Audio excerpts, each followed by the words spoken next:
Thank you very much for that initial welcome. Thanks to the Bank Employees Federation of Maharashtra for inviting me in your midst to give this talk. I think it's a very opportune moment, as we've already said, where the BJP has lost its majority in Parliament, and I have written several articles after that pointing out that there will be a change because if there's no change, then the instability will go up. So, whichever way it happens, there will be an impact of this, which will play itself out in the coming years. Some people, of course, speculate that maybe on some opportune moment, Mr. Modi may dissolve the parliament and go for fresh election in a year or 2 years' time. So anything is possible. But the point is that the economy has become suddenly more important. What Mr. Modi was doing, I think he will not be able to carry forward that. So we need to understand, and that's why the idea of decoding the Indian economy and so on. So the first point I want to make is that Mr. Modi and the government have been giving false information, and this false information is being spread through the media. So the first thing that Mr. Modi claims is that Indian economy is the fastest growing economy amongst the major economies. Now that I will point out why that is not true. And second, they're saying multi-dimensional poverty, we have brought down 25 crore people below that level. That is also not true. So we'll come to that. Then it says employment generation is robust. That also is not quite true. And why that's not true, we'll talk about that. Then inflation is under control. The food prices are rising. But inflation is the rate of price rise. Inflation going down doesn't mean prices are going down. It only means the rate at which prices are going up is less. So it's like a bus. If you are sitting in a bus and you're approaching your bus stand, then the speed of the bus is slowing down, but the bus is still moving forward. So when the rate of inflation goes down, it doesn't mean that the prices begin to fall. Prices are still rising, but they're rising less. And in India, because 94% are in the unorganized sector, they don't get a wage adjustment when the prices rise. Therefore, their situation comes down. So even though the inflation rate may come down, it doesn't mean that the marginalized sections have a relief because inflation rate has come down. So inflation also must be understood in its own way. Then the claim that India is now a wish guru, that we are now the dominant power and everybody is listening to us and so on. But the point is that what does a wish guru mean? Wish guru means that people are attracted to you. But are people from Japan and America coming to India? Indeed not. In fact, you see crowds outside Canadian embassy, outside American embassy, outside British embassy of young people wanting to go.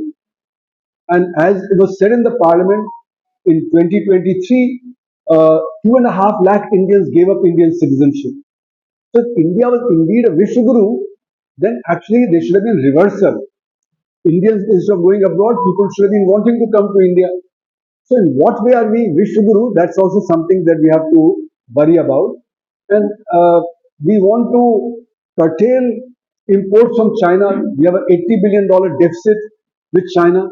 We want to curtail that, but we are not able to curtail because not only are we importing high technology items for automobiles, for electronics, for APIs, for pharmaceuticals, etc. We are also importing low technology items like Ganesh Murti and like the Pichkari for Holi and Diwali lights and so on. Which means that even in terms of technology, we have not managed to do what we need to do to become a Vishwaguru.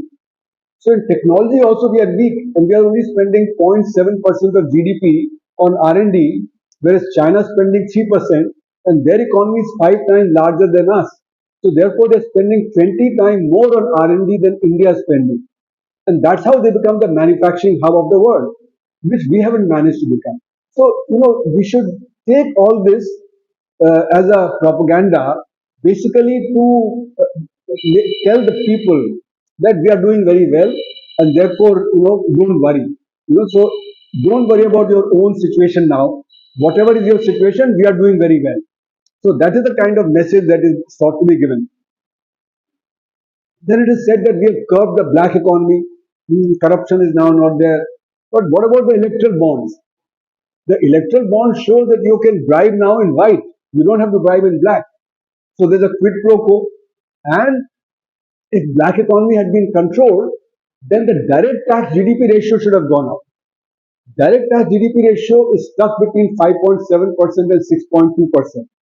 That means the black economy is not getting affected. If the black economy, uh, if the black economy had been getting affected, then it should have risen to at least 12, 13% very quickly. So the fact that the direct tax GDP ratio is not going up implies that the black economy is not coming under control. It's continuing as before. So there are many of these things that we need to look at. But what does the government say? No, no, no. We have controlled all these things. And we have done it in spite of the Ukraine war, in spite of the pandemic, so therefore our performance is very good and government is doing very well that in spite of all the difficulties, we have managed to check black economy and this, that and the other, all the 5 points that I made. Other thing they say is that, look, the IMF and the World Bank and the ADB are supporting us. They also say India is the fastest growing large economy in the world. But the point is that the IMF, the World Bank, and the ADB are not data collecting agencies.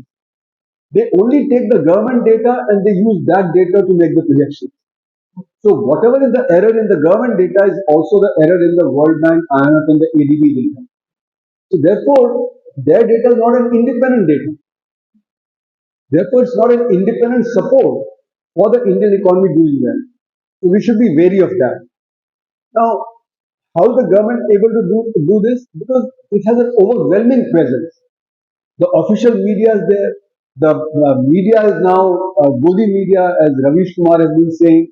So the media is projecting the good performance. The official media is very powerful. They are projecting through various channels. So the public doesn't get to know the actual situation. So that's why we need to know the actual situation, and that's what I'll try and do. So the first thing that I always argue is that we have an organized sector and we have an unorganized sector. There are two sectors and they're quite distinct from each other. The organized sector employs 6% of the workforce, the unorganized employs 94% of the work. The unorganized sector produces 45% of the output and the organized sector produces 55% of the output. So 6% of the people in the organized sector are producing 55% of the output and 94% in the unorganized sector are producing only 45% of the output. And within that also, in agriculture, you have 46% of the workforce and they're producing about 14% of the output. So therefore, the disparities are very large between the organized sector and the unorganized sector, and within the unorganized sector between agriculture and the non-agriculture sector. So therefore, we have to, when we do our analysis, we have to ask from whose point of view are we asking the question? Are we asking from the point of view of the organized sector or the unorganized sector? The organized sector doing well, the stock market doing well doesn't mean the unorganized sector is doing well. Okay, so 94% in the unorganized sector they are suffering as a result of all this. And since 2016, this economy has suffered four shocks which have affected the unorganized sector. The first was demonetization, the second was GST, the third was the NBFC crisis. So in 2016, 2017, 2018, and then in 2020, the sudden lockdown. That sudden lockdown also damaged the unorganized sector very badly. Now, the unorganized sector is not captured properly in our data. What happens is that in 2015-16, a survey was done of the unorganized sector enterprises. After that, in 2020, it was supposed to be, it was not done. So we are using the old data from the 2015-16 for this thing. Now you can see how the data is incorrect. Take agriculture for instance. In the case of agriculture, the quarterly data assume the targets have been fulfilled. Whether the production is actually fulfilled, the targets or not, it is assumed in the quarterly data that the targets are fulfilled. And we know several times the targets are not fulfilled. Like year and a half back, in the month of March, there was excess heat, the wheat crop was less. Then in the Kharif crop, the rains were delayed, so paddy crop was less. So targets were not fulfilled. And you can see even now, The government claims that we have a record output of wheat and paddy. Now, if you have a record output of wheat and paddy, the prices should not go up of wheat and paddy. Then the government banned the export of wheat and paddy also, and still the prices went up. So what it implies is probably the production was not what the government was claiming it to be, because the production was a record production, and you had banned the export of wheat and paddy, then the prices should not have gone up. Prices going up only mean that in spite of banning the export of wheat and paddy, still they are going up means your production was less, and therefore your data was incorrect. Similarly, during demonetization, we saw that the wholesale markets were empty, fruits and vegetables were rotting in the field, the flowers were rotting in the field, the same thing in the pandemic year. So agriculture production declined, and yet it was said that the agriculture production was a record high. So agriculture data itself has a lot of problems. So basically what is happening is that we are proxying the unorganized sector by the organized sector. So what does it mean? That organized sector data you get it. So if it's rising, then you are assuming that the unorganized sector is also rising. So a declining sector is being represented by a rising sector. So your GDP is overestimated. So that's why my argument has been that actually what you have is a situation in which, because of the shocks, and you haven't changed the methodology, because when there's a shock, you should change the methodology of estimation, but you haven't done that, and therefore, because of the wrong methodology, you're getting 7% or 8% growth of the organized sector, but that doesn't represent the growth of the unorganized sector. If you take the unorganized sector and suppose it's declining by 5%, then your rate of growth will be between -2% and +2% in the last 8 years, rather than 6.5 average with the government claims. So 6.5% rate of growth is incorrect. The rate of growth has been between -2 and +2. What is the implication? We are still the ninth largest economy. We have not become the fifth largest economy. One of the propaganda point is that we have become the fifth largest economy, and by 2027 we will become the third largest economy. But if you've been not growing at 7%, you've been growing at between -2 and +2, close to maybe 0 or 1% average for the 6.5 years, then your economy is still roughly where it was. It's not grown very much. So therefore, we have not been growing fast. And what is the other implication? Other implication is we have forgotten the unorganized sector, because we don't get the data for the unorganized sector. The data is incorrect, what we are using. So this is what I call the colonization of the unorganized sector. The unorganized sector is being colonized by the organized sector. Now, think about how wrong our data is. Go to the demonetization year of 2016-17.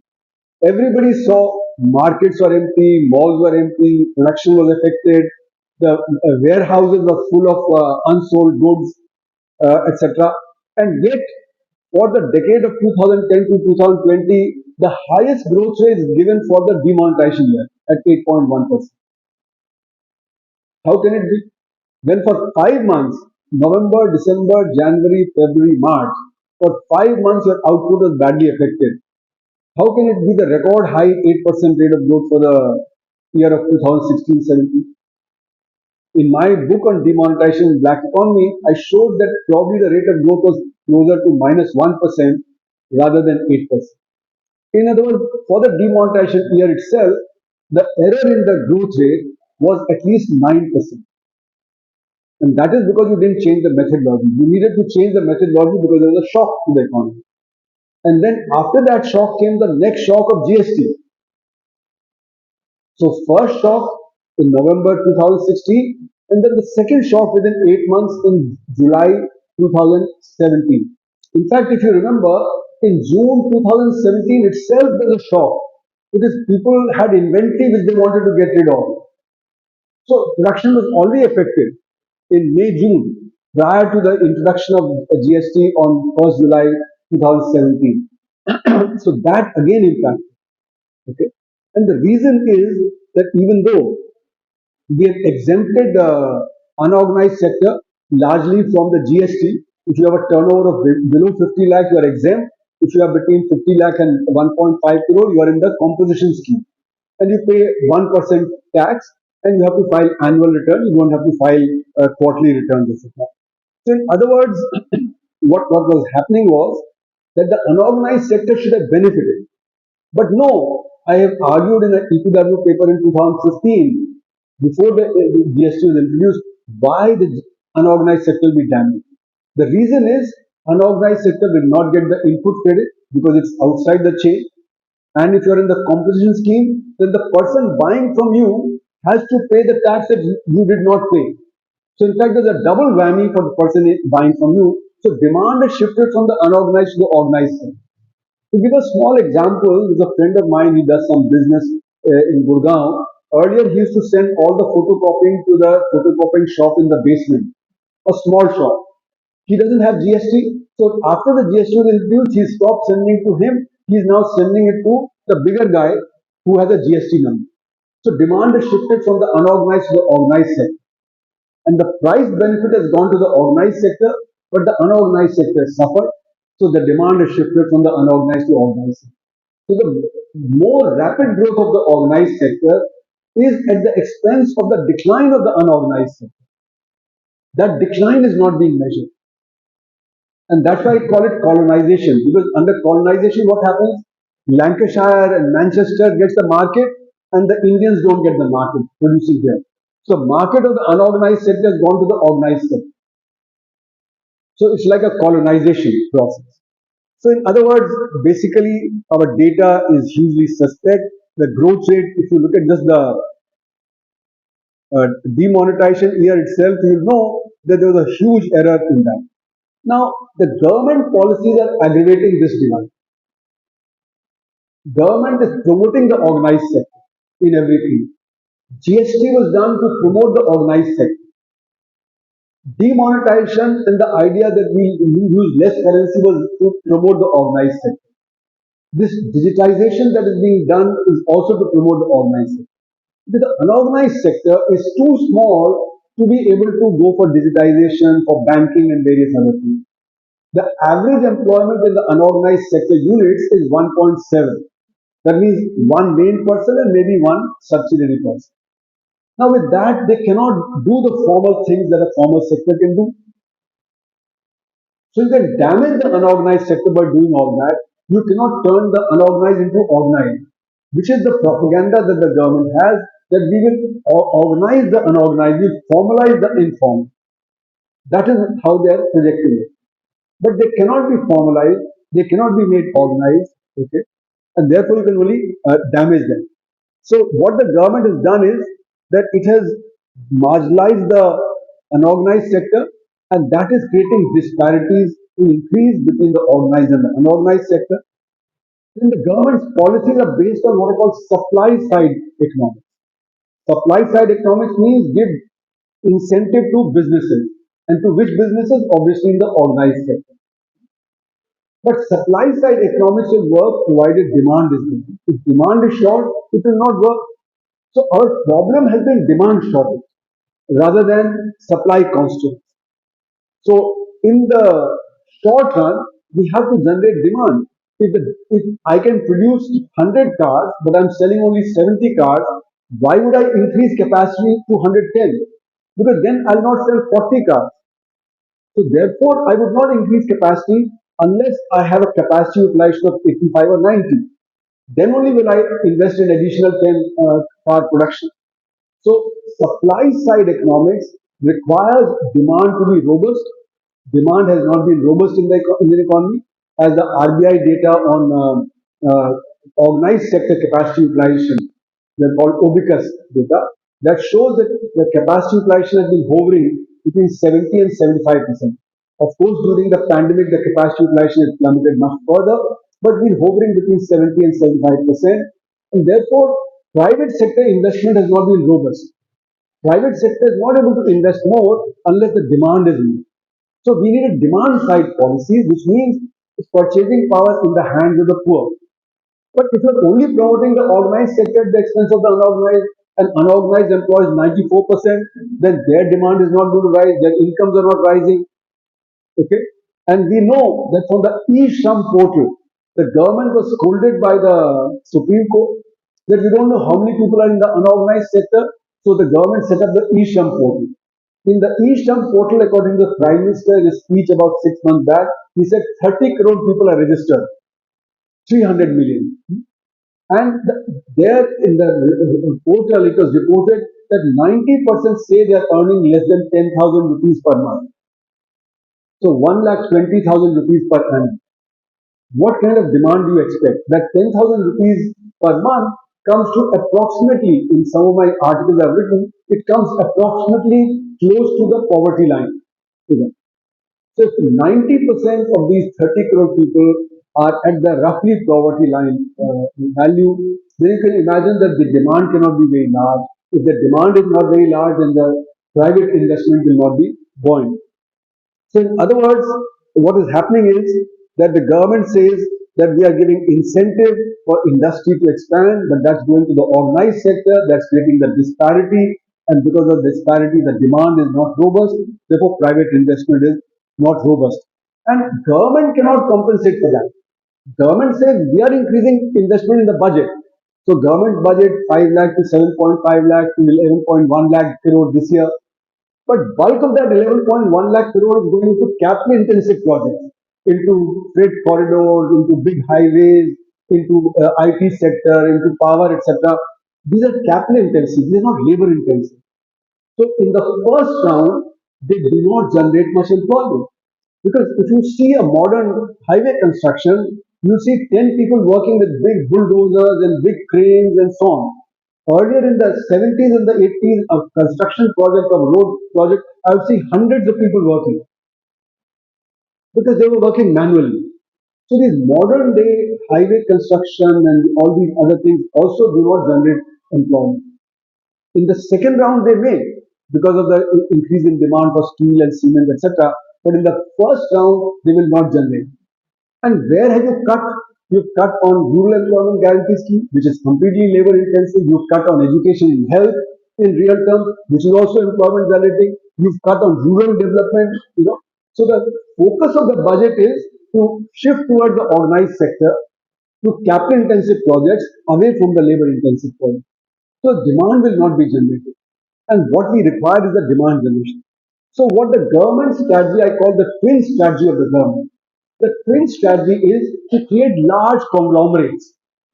Adani, Ambani, Tata, allow them to acquire assets and keep 800 million people poor who you can give at the time of budget 5 kilo of ration, gas, supply or something and try and get their vote. So this is the twin strategy that I have been talking about for the last 3, 4 years, which the government is pursuing. Now these chaebols of South Korea, how have they become big? They have developed some technology. Like Hyundai has got technology, Samsung has got technology, etc. But our chaebols are not involved in technology development. Neither the Tatas, nor the Birlas, nor the Ambanis have developed new technology. They've acquired assets, especially Adani. Whatever is a profitable project, they've been allowed to acquire them. So they have grown through acquisition, not through technology development, not through competition in technology to advance Indian technology. Okay. So this chaebol model in India is only leading to greater disparity between the top. So you have now the third largest number of billionaires. So even though in per capita income terms we are at the 137th spot, but in terms of billionaires we are the third highest. So how come when the per capita income is so low, how do you have so many billionaires?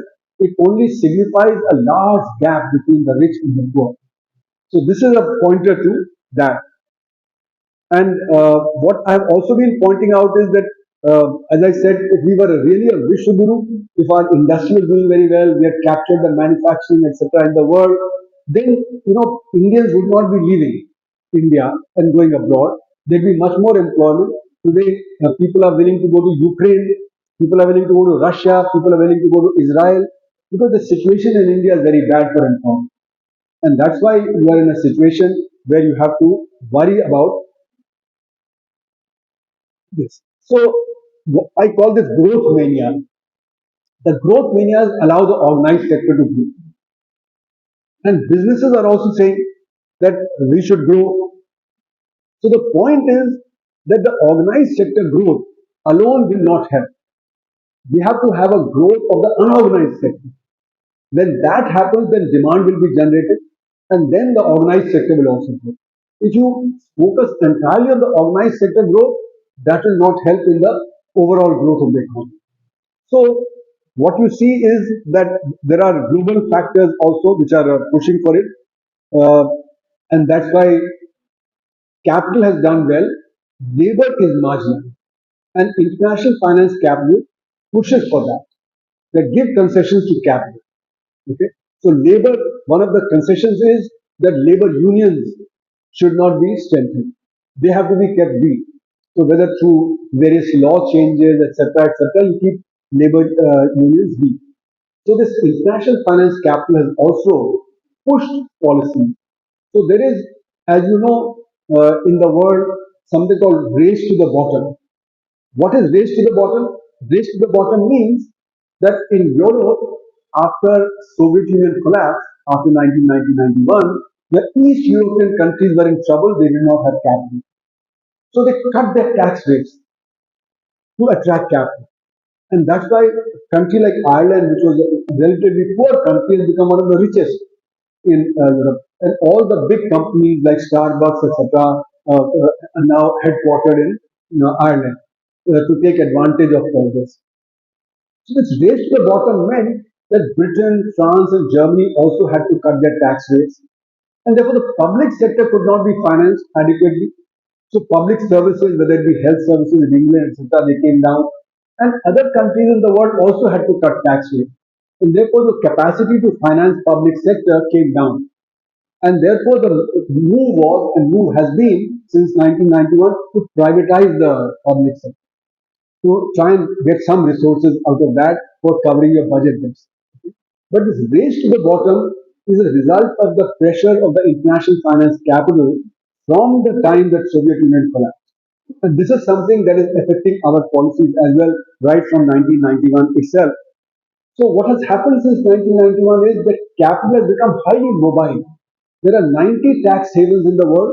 It can go from one tax haven to the other tax haven very quickly. So you can shift your capital very quickly. And because of that shifting, you can uh, what you can do is you can extract concessions. So you can say that in South Korea, I have a low capital gains tax. So unless you give me a low capital gains tax, I will go to South Korea, not compete. So countries are made to compete with each other, and within a country, states are made to compete. You will say Gujarat is giving me this concession, Maharashtra is not giving, so I'll go to Gujarat. I'll go to Andhra Pradesh or to say Tamil Nadu, depending on the concession. So you extract concessions as a result of this mobility of capital. Labor does not have such mobility. So labor has been at a disadvantage. Capital has been rising since the decline. So in other words, what is happening is that the capital is on the ascendancy and labor has been declining. And that is one important source of the inequality, the growing inequality in our midst. Now, so what does business say? Business says grow first and then we'll distribute. But this doesn't happen. Our rate of growth has been good, but distribution has been very poor. And that is because at every step, what do business people say? They say we are contributing to growth, so we should get the benefit of growth. So in fact, inequality results in more inequality because at no point has business said, okay, we have earned enough profit, now we can have better distribution. It always wants more. And the way it is put is that do you want to distribute poverty? If you say that there should be redistribution, then immediately the thing which even the Prime Minister said the other day in one of his interviews, so you want us to redistribute poverty. Now, this is a very evocative way of putting it, whereas actually the fact is that if you had more equitable growth, the growth would be strong and the distribution would be better. So therefore, you would not have this growing inequality that you have. This idea that grow first and then distribute, grow the pie and then distribute, that actually is only a pro-business thing. It is not going to work. It creates more inequality and inequality leads to more inequality. But this is the thing that is being said, and this is part of the supply side of economics. That grow first and then take care of the distribution. So in this way, the business community has got a whip hand over our policy. You can also see that after the biggest crisis that we faced during the pandemic, okay, what has happened? It's the organized sector that has grown. The unorganized sector is not grown. And that is because the organized sector has the capacity to overcome a crisis. The unorganized sector is at the edge of survival. And for it to survive is very difficult. If you have an unorganized sector unit closed for 3, 4 months, it eats up all its working capital. If you have a say somebody selling vegetables on the street, and he doesn't have any business for 3, 4 months, he would have eaten away all his capital. Whereas an organized sector unit would still have capital enough to be able to recover from that. So the recovery has been of the organized sector and much less of the unorganized sector. Unorganized sector will have to go to the informal money markets and take loan at high usurious interest rates to be able to do that. So the recovery has been there, and therefore in the data for RBI for 2021-22, if you look at the RBI's data, then it shows that for a sample of 2,700 corporates, it showed that the sales grew 41% and profits grew 20%. So when the economy was still in trouble, the corporate sector profits grew very sharply. Because the pricing power of corporates is very high. They can raise prices. Unorganized sector cannot fix its prices. Agriculture cannot fix its prices. So the corporate sector pricing power and its recovery was much better, and that's why profits grew 20%. In a situation where the economy was still facing a crisis in 21-22, the profits grew fast. So in other words, it shows that the corporate sector is able to take care of its interests by pressurizing government, by taking care of the market power, and so on, but the unorganized sector cannot do that. So that's what I again refer to colonization of the unorganized sector by the organized sector, because organized sector can take care of itself. The unorganized sector cannot do so. Now, as a result of that, what happened was that soon after the pandemic ended, the inflation rate was very high. The wholesale price index was rising at about 14-15%. The consumer price index was rising at about 6-7% after that. So when the demand was low, how come this was happening? And this was said to be supply constraint. But in addition to supply constraints, it's also the pricing power of the corporates to be able to raise prices, to be able to make much higher profits. So to sort of step back a little, it's not that only with the pandemic that the gap increased in the organized sector grew and the unorganized sector declined. Even before the pandemic, if you see, the rate of growth had collapsed from 8% quarter by quarter to 3.1% in the quarter just before the pandemic. So from 2017-18 quarter 4, where it was 8%, to 2019-20 quarter 4, just before the pandemic struck, the rate of growth had dropped 3 to 3.1%. And why was that? Again, that was because of shortage of demand. Because of the shortage of demand, the rate of growth cannot be sustained at a high level. So inequalities result in a lowering of the rate of growth. I had some graphs, but because we don't have a PowerPoint presentation, so now what is the evidence of the decline in the unorganized sector? Because people ask me where is the evidence for the decline of the. So I've looked at say retail stores. The local retail stores, their business has come down, e-commerce has gone up. I can only say for my own family, before the pandemic, we bought nothing from e-commerce. Now 90% comes from e-commerce, and we don't visit the neighborhood store. So e-commerce has grown at 20, 30, 40%. The neighborhood stores have declined as a result because the business is shifting from there. So in our own small shopping center in JNU, where I still go sometimes, each of the stores says our business has gone down by 30-40% as a result of this shift. People are coming less to us. People are ordering on the this thing.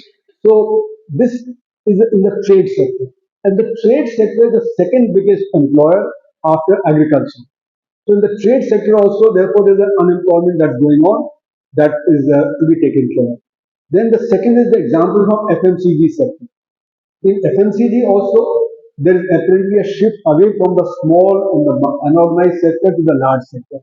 So I remember Hindustan Unilever report 2 years back, soon after the recovery from the pandemic. He said we are very happy because our share of the market is increasing. And why? Because the small scale is not able to cope with this.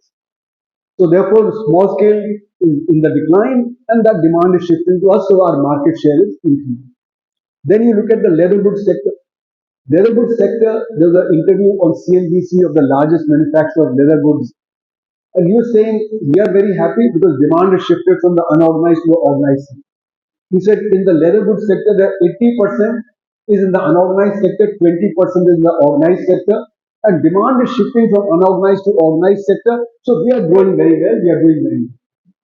Then in the luggage industry, VIP industry is the largest in the luggage industry. Mr. Podar was being interviewed. Again, exactly the same thing. He said demand is shifted away from the unorganized to us. We are doing very well. We are doing well. Then pressure cooker industry, Mr. Jagannathan, chairman of the prestige pressure cooker industry and the chairman of the overall pressure cooker industry, he said we have 5 units in the organized sector, 25 in the unorganized sector. We five are growing at 24% because the unorganized sector is declining. So industry by industry, you have these cases coming where actually the demand is shifted from the unorganized to the organized sector. So that shows that the unorganized sector has been unambiguously declining. Now, if in agriculture you take out 14% and then the 31% is coming from the unorganized sector, if the unorganized sector is declining at 5% even, so that's minus 1.65% coming from there. And the organized sector is 55%. Even if that's growing at say an average of 6%, that gives you 3.3%. So 3.3% minus 1.6, therefore you come to about 1.5% rate of growth. That's why I've been arguing that our rate of growth is between minus 2 and plus 2% in the last 7, 8 years rather than 6, 7%. So we are not subtracting the decline in the unorganized sector in our official data. That's why it's creating huge problems.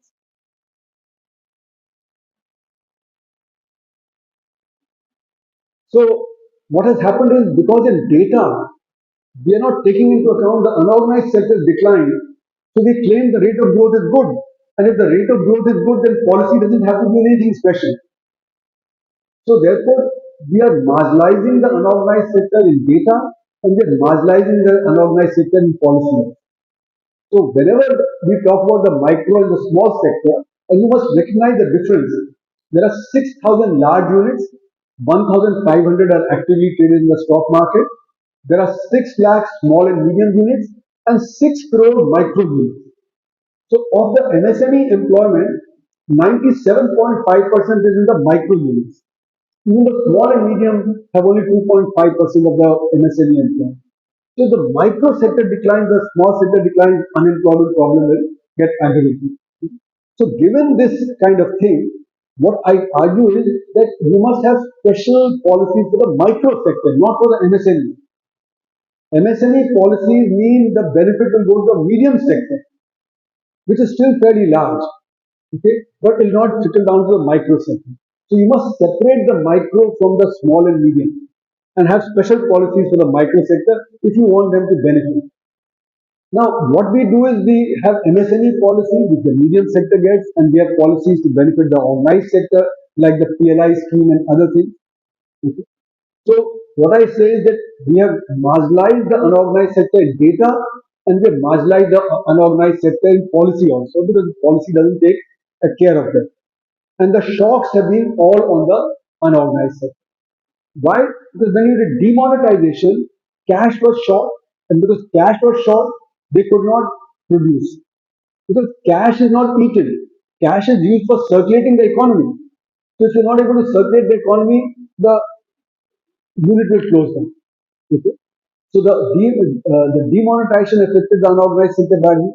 GST, as I said, affected the unorganized sector badly, and the pandemic affected it very badly. And to a certain extent, the NBFC affected the unorganized sector badly. So four shocks in 4, 5 years, and that's why it's been in the decline. And therefore, I argue that there's a colonization of the unorganized sector in data and in policy. And therefore, the unorganized sector is getting colonized. So that's why I've been arguing that in India there are two circles of growth, the organized sector separate and the unorganized sector separate. And if we have to do any analysis, we must do this disaggregation. So whenever on TV or other channels people ask me questions, I say, from whose point of view are you asking the question? They say the economy is doing well. So I say, of course the organized sector is doing well, but that doesn't mean the unorganized sector is doing well. If the average rate of growth is only 1% or half a percent or 2%, and the organized sector is growing at 6, 7%, then it must be at the expense of the unorganized sector. So you have to take that separately. So from whose point of view are we doing this? So in other words, this kind of dual policy is leading to large amount of inequality. And inequality also is a place. What we are talking about usually is the inequality in consumption. But inequality is of three different kinds. It's in consumption, it's in income, it's in wealth. The more you have income, the smaller is the percentage of your income you consume. Recently, there was some data that was released. You may have seen that in Times of India and other places. So, suppose, for instance, I'm a rich person and you are a poor person. If you eat 1 kilo of salt, I'm not going to eat 1,000 kilo of salt. I'm also going to eat, if you eat 1 kilo of wheat, I'm not going to eat 1,000 kilo of wheat, right? I'll also eat maybe even less than 1 kilo. So consumption inequality is the least. Second is the income inequality, and the third is the wealth inequality. Because the higher is your income, more is your saving, and therefore more is the increase in your wealth. So the hierarchy is consumption inequality, then income inequality, and then the wealth inequality. So wealth inequality has become very high. That's why you have the third largest number of billionaires as a representative of the rich. Okay? And you have the poor people who are earning less than 10,000 rupees per month. This is what the eSham portal data suggests. And we've had data from Credit Suisse, we've had data from Oxfam. But mind you, the Credit Suisse and the Oxfam data doesn't take the black economy into account. It's only the white economy data that is used there. So therefore, if you include the black economy, the inequality is even higher than what the Credit Suisse and what the Oxfam is giving. Okay. So in my black economy book in 1999, I showed that if on the white economy you take the top 3% as the rich and the bottom 40% as the poverty line, then in the white the ratio is 12 is to 1. But if you include the black economy, it became 57 is to 1. So real inequality comes from the black economy because black economy is concentrated in the hands of 3%. And this inequality is not taken into account in our official data, is not taken into account in Oxfam data or in the Credit Suisse data, etc. The point is that inequality is becoming exceedingly high, and as I said earlier, inequality becomes the cause of the low demand, and therefore even the organized sector rate of growth declines after that. So therefore, equitable growth is very, very essential. Now, we talk about inequality in the aggregate, but it is a disaggregated one also. So you have inequality between capital and labor. As I said in the beginning, capital is being getting concessions, labor is declining. Then between the organized and the unorganized sector, then between the large sector, the small and medium sector, and the micro sector, there's inequality. Then between agriculture and non-agriculture, there's an inequality. Then there's urban and rural divide in inequality that we have to take into account. Then between caste and community, there are certain castes and community which have much lower incomes, as the this report, structure committee report in 2006 pointed out that Muslims are poorer than even the Dalits in large parts of the country. Then you have the regional divide between some regions doing better than others. Then you have the gender divide between male and female. So in other words, we have all these different kinds of inequality to address, and they are linked up to the macro in a very big way. Now, this inequality that I mentioned about the black, I think this is battery.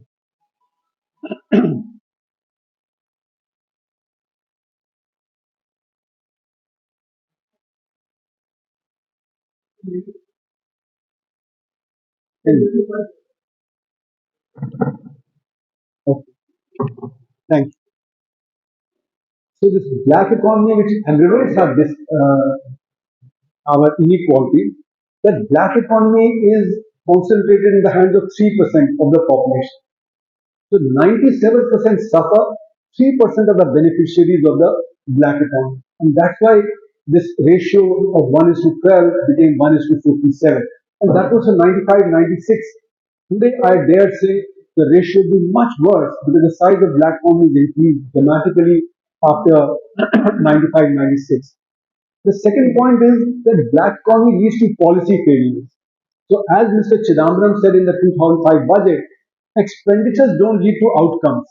That means we spend money on schemes, but the outcome is not there. So, policies fail, whether it be policies towards education, whether it be policies towards health, etc. And the second thing is that as Rajiv Gandhi popularized in 1988, when 1 rupee sent only 15 paisa reaches the ground. So because of black economy, A, we don't have proper tax collection, and B, whatever tax is collected and spent, it doesn't give you the benefit it should give you.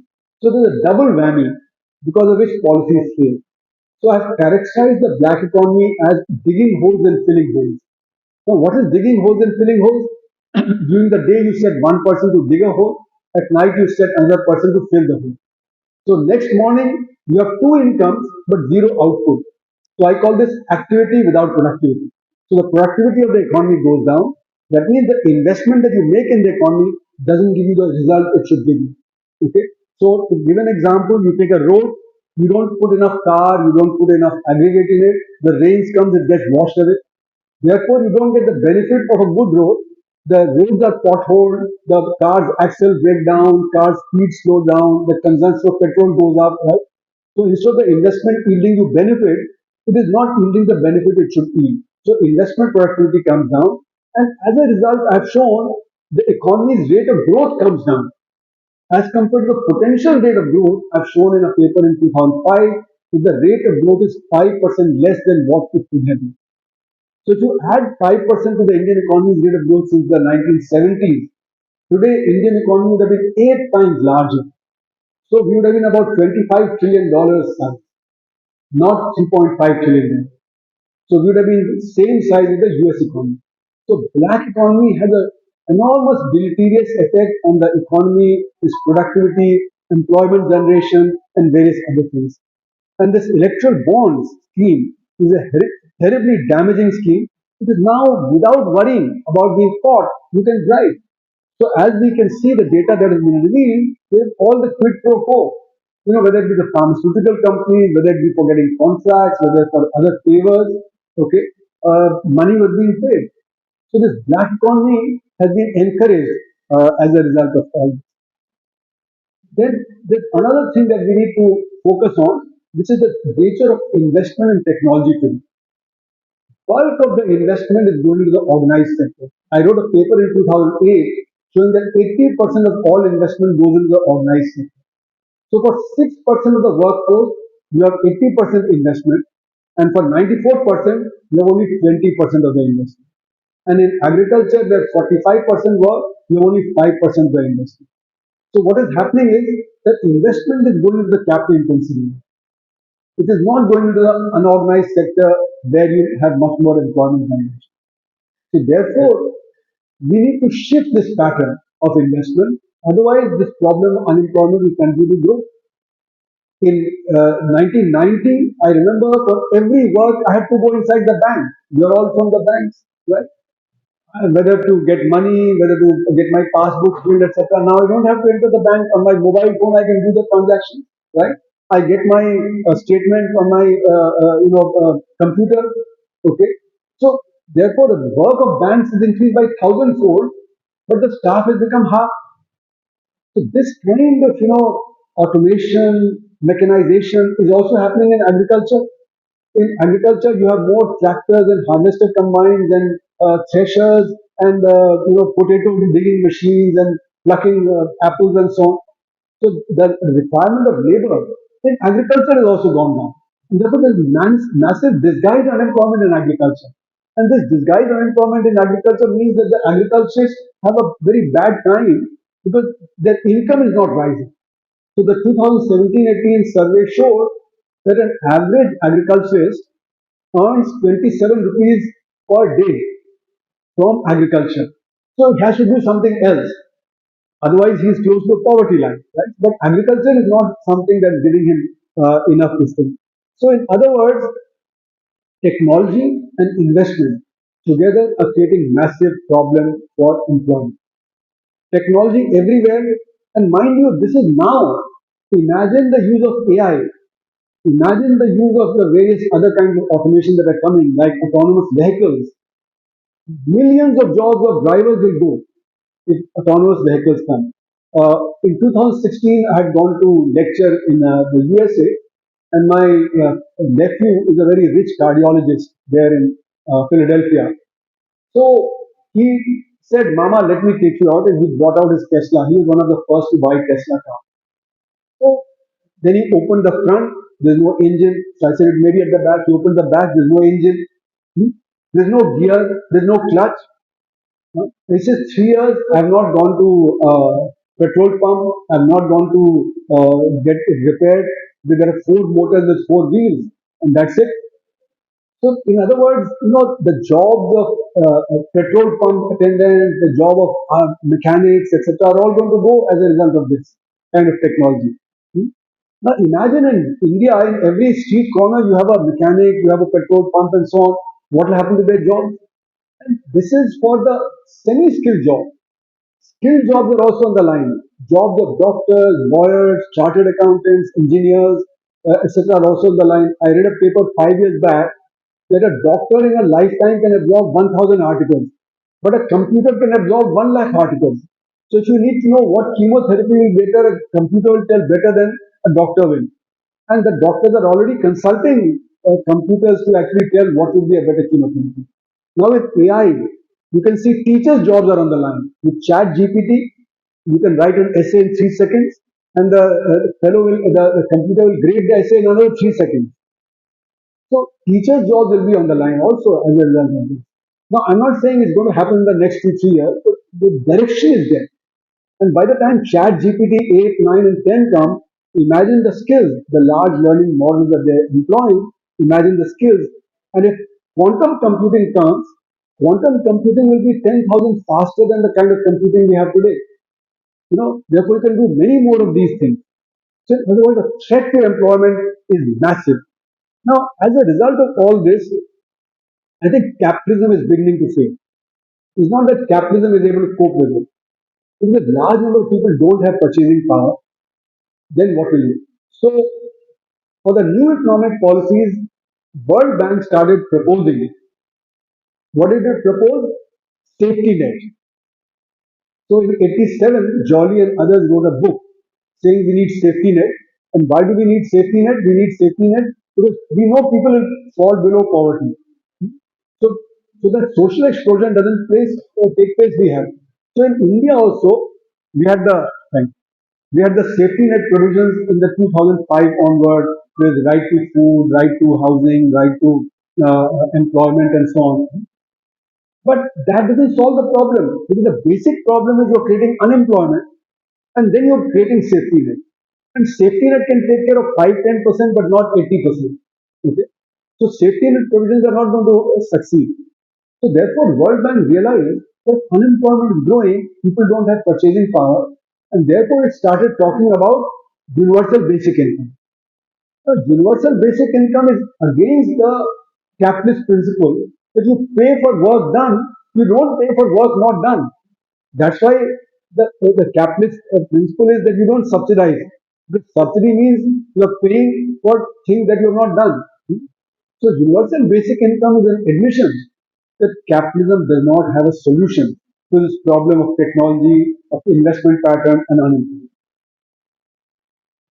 And as a result, after the global financial crisis, some of the richest Americans, they realized that this demand problem is not going to go away.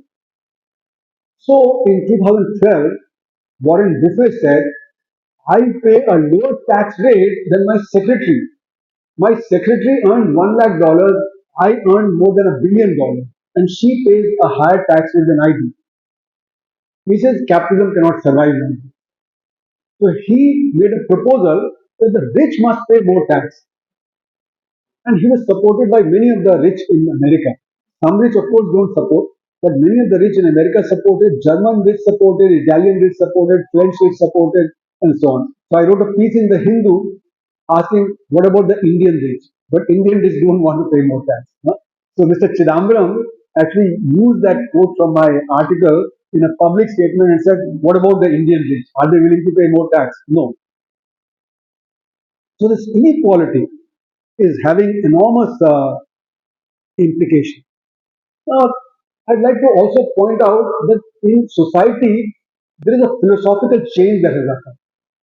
And what is the change? Consumerism has changed our thinking. So I call consumerism the new opium of the masses. So iPhone 10 comes, 11 comes, 12 comes, lines are formed. Huh? Now, there's not much difference. Huh? And that iPhone can last you 7, 8 years at least. But because of competition, we all want to be, so this is called consumerism. Consumerism means consumption for the sake of consumption. So consumerism is a very easy mechanism to divert people's attention. So rather than focus on your problem, you're saying we are happy, we got your big television screen, we've got a new fancy car, we've got a fancy telephone, etc. So the real problems are disappearing. And you get the poor also involved in this kind of consumerism. They are also becoming consumerists because that becomes the philosophical base of society. So in the new economic policies, which I call marketization, markets have come forward and state has retreated. So state is the collectivity. And what are markets? Markets are based on dollar vote.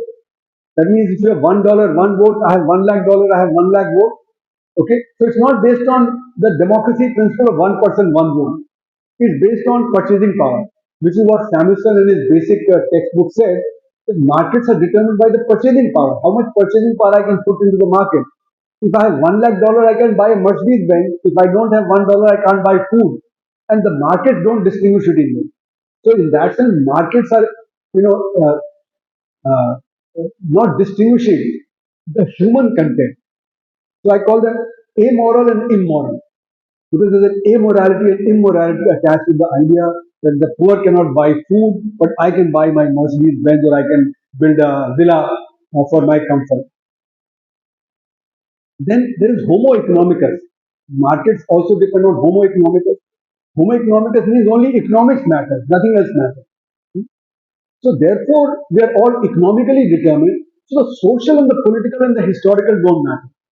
So the past doesn't matter. The inequality doesn't matter because that's coming out of the social. So therefore, now we don't talk about equity. Forget equality. We don't even talk about equity.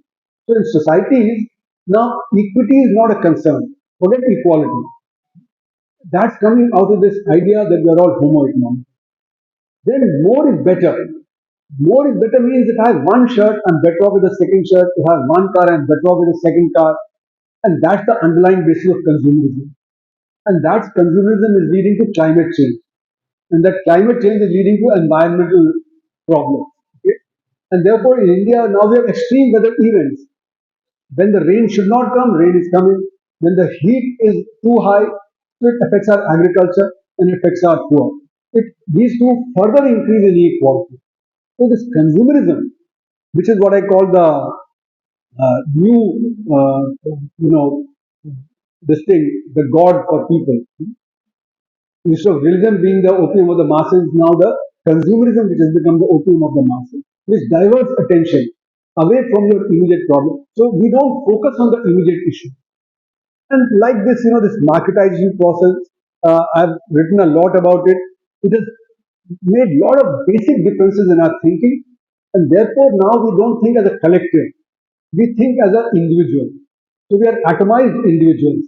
And that's why trade union movement has declined because trade union movement have been involved in seeing what kind of salary, etc. should be there. Individual benefits rather than collective benefits. So focus of unions have also shifted. So like in Delhi University, I could see that in the 80s, when there were 3,000 teachers in Delhi University and Delhi University was at the vanguard of the teachers movement, when the call was given, 600 teachers would come out of the 3,000 teachers. When I was the president of the JNU Teachers Association, Nandita Narayan was the president of the Delhi University Teachers Association, and she worked very hard But out of 12,000 teachers, 20 did not come out. Because everybody is now worried, my car, my television, my games, my what my principal will say, etc. So the trade union movement I've seen among the teachers also, which is probably one of the most conscious set of people, even there it has actually declined. They're not able to fight for their interests. So it has had this consumerism, and then many other things are there which I'm skipping. So this marketization has led to enormous problems. Now, where is all this coming from? Our basic policies have been based on trickle down. That means let the upper layer grow and then the trickle down will take place. Now, this trickle down theory we have seen from the 50s onward, and that's what has created the disparity. And that has got aggravated after 1991 and further aggravated after 2014. So, trickle down doesn't take place to the lower levels, to the unorganized sector, and so on. It remains at the upper level. So the trickle down is what has created this kind of a problem of inequality, etc., in our society, and that has been very damaging for us. So all these various things that have been happening in our society are with the view that okay, let the elite have the benefits, and in the 60s, up to the 60s, the poor people tolerated that. But after that, the Naxalite movement came and various other movements came where people said we cannot wait. Diverting attention from that is the consumerism. Consumerism is what has weakened the getting together of the marginalized segment. So we have to look at the philosophical context of the policies and its political impact. So political impact is on atomization, and therefore this atomization prevents collective action. So to conclude, they're also very feudal society. You know, and in a feudal society, the democratic consciousness is very weak. For instance, in Vikram Seth's Suitable Boy, if anybody has read it, he discusses the Congress politics of the 50s. And the Congress leaders were largely landlord coming from landlord class and well-off class. They did not want good education for the children of the poor. Okay, so that's part of the thing that how can they be equal to us? And when between my physics PhD, when I was at Princeton and coming to India and doing my PhD in economics, I went to do rural development for 1 year in 1976 in Hoshangabad district, Bankhedi. And there the Palya, the landlord, he used to tell us, why are you teaching the children of the poor? Don't teach them. मेरे गरड़िए का काम कौन करेगा? So what was there in the 50s was there in the 70s also and probably still there. Where those who are coming from the elite sections and upper sections, they don't want good education to go down. That's why primary and secondary education is not given the importance that we should give it. And that's why the ACER reports, you must have seen this annual status of education report, that has been coming from 2005 that shows that 50% children in rural schools in the fifth class cannot read second class textbook, cannot do second class maths, cannot do second class writing, and they will drop out. They will never be able to do a modern day job. So I have been arguing that we are assuring 50% poverty for the next 50 years till these children go out of the job market. And that too, unless we revise our education system today, which we are not doing. So we conclude. And the ACER latest report 4 months back showed that 40% children in the age group of 14 to 18, which is worse than what the earlier ACER report showed, 40% children in the age group of 14 to 18, they cannot do second class reading, writing, and maths. Much worse than what was earlier. So these children will never be able to do a modern day job, and therefore poverty will persist. And the government is not responsive to this. They're not responsive to the concerns of the marginalized because they're taking care of the mistake. And the challenge of black economy, technology, and marketization, that's consumerism, that has to be fulfilled. If we don't fulfill that, there'll be no change in society. Employment and social sectors are the big challenge. Because in our report on employment, unemployment, which we produced in October 2022, we showed that 320 million Indians have some kind of proper job. But 280 million Indians don't have a proper job. Either they have no job, or they are underemployed, or they are disguised unemployed. So these four different categories of unemployment are there. Those who stop looking for work, they are not part of the labor force, and there is a dispute between CMIE and official data in that. But CMI is using the ILO definition. Indian government doesn't use that definition. But what the CMI shows is that only 45% are in the labor force. Whereas in other large economies like China, Brazil, and USA, the figure is 65 to 70%. So in India, we have 20% less people in the labor force. That means they're not earning, and therefore they're a burden on the family. So if 320 million Indians are earning some kind of proper income, they have to support 1.4 billion. So each person has to support 4.4 people. If the 280 million who are in the four categories of unemployment that we categorize, then if they also had work, each one would be supporting 2.2. Therefore, the prosperity of the family would have gone up. So unemployment, underemployment, disguised unemployment, etc., are the cause of family poverty in India. So we have to look at that. And then if we are to do well, then the education and health sectors have to receive high priority. And education and health will generate a lot of jobs also. But our emphasis is not on education and health, as Amartya Sen in his 1986 paper showed that why did Southeast Asia do so well? In 1947, South Korea, China, India, Thailand, Malaysia, we were all the same level of poverty, illiteracy, ill health. They spent enormous amount of resources on education and health. Their labor became very productive, and by 86 they had pulled way ahead of India. So focus on education and health is crucial if we are to compete globally. You can see another example of that. In 2019 we went to sign the RCEP agreement, this regional cooperation agreement, which is dominated by China. At the last minute we withdrew because we realized that China would dominate RCEP. But staying out of RCEP is also a disadvantage because RCEP members get the concessional tariff. We don't get that. So you go to RCEP, you're at a disadvantage. You stay out of RCEP, you're at a disadvantage. And the reason is technology. China has stolen a march in technology which we haven't done.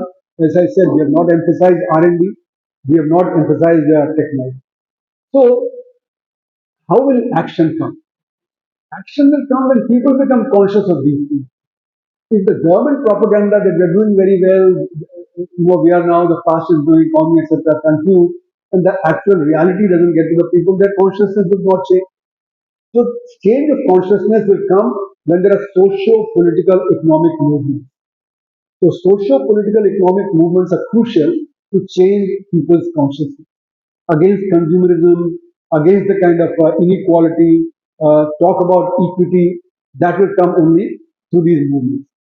So, how to generate these movements, that becomes the most important task of the organized sector. Because the organized sector is organized. Organized sector needs to interact with the unorganized sector and change the consciousness. So, without change of consciousness, action will not. So, therefore, my thing is that different groups of the marginalized section, they have to get together. Like in the case of farmers, the biggest ally would be the workers. Because if the workers get a living wage, which is promised in the constitution, demand for food would go up and prices of food would be automatically above the MSP. At the moment, they are not able to implement MSP. MSP is only in technical sense in 23 crops. It is implemented in 3 crops, in paddy, in wheat, and in sugarcane, not in the other crop. We don't have the mechanism to do that. Okay, and within that also it is said that only 6% of the big farmers are able to take advantage of the MSP. The others don't get the advantage of the MSP. But if the prices are to automatically rise because demand is there, then MSP would be automatically crossed. And MSP would be calculated on the higher wage that we pay to the workers. So I'm reminded of Henry Ford. What did Henry Ford say in 1911 when the first mass produced car, the Model T, was produced? He said, why should I mass produce my car unless my worker can buy the car? If only the rich are going to buy the car, then I only need to produce two cars. I don't need to do mass production. So he said, workers must have a higher income. Then only will the demand be there in the economy. And that is what the universal basic income idea also is, that everybody should have purchasing power. But I'm opposed to the universal basic income because work gives dignity. If I simply get money in the hand, that doesn't give me dignity. So work with dignity is what we need to create. We need to create massive employment in the economy, and we can do that. So our report tells how we can generate employment. You know, so agriculture itself must have an alliance with the worker. But what does an individual farmer think? The individual farmer thinks if I pay my worker more, my profit will go down further. But doesn't see the macro that if all workers get higher income, then my agriculture produced price will go up, my income will also go up. Okay. So these things have to be built, the unity has to be built by understanding the macro situation. So what I've been trying to do today was to present the macro situation which we all need to understand so that we can have movements in the right direction. Otherwise, if we do individual separate movements, it will never have that force. So therefore, my plea is we need political leadership to look at how to strengthen democracy by mobilizing the unorganized. Thank you for your patience. I think I've taken much longer than I should have.